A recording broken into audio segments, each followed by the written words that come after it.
अपनी भावनाओं पर इतना कंट्रोल करना जानते हो कि आपको क्लियर रहे कि मुझे इन भावनाओं में बहना नहीं है, बल्कि अपना उद्देश्य ध्यान रखना है। ये सब तो लगा रहेगा। और जब आप लोग जीवन में है तो निंदाएं तो होती हैं, आलोचनाएं होती हैं, झेलनी पड़ेंगी, आदत डालनी पड़ेगी।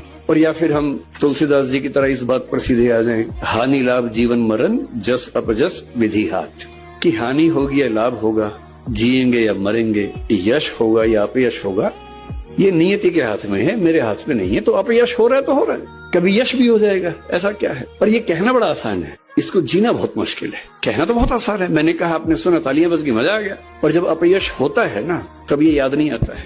उस समय तो दिल की धड़कनें बढ़ जाती हैं, बीपी बढ़ने लगता है, बेचैनी होती है, एंग्जाइटी होती है, नींद नहीं आती है, और पता नहीं क्या क्या होता है। अपनी भावनाओं पर इतना कंट्रोल करना जानते हो कि आपको क्लियर रहे कि मुझे इन भावनाओं में बहना नहीं है, बल्कि अपना उद्देश्य ध्यान रखना है। ये सब तो लगा रहेगा।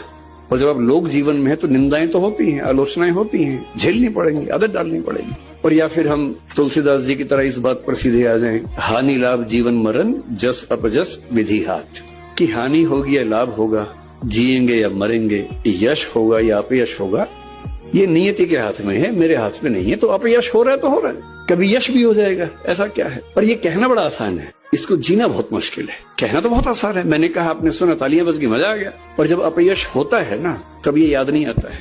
उस समय तो दिल की धड़कनें बढ़ जाती हैं, बीपी बढ़ने लगता है, बेचैनी होती है, एंग्जाइटी होती है, नींद नहीं आती है, और पता नहीं क्या क्या होता है।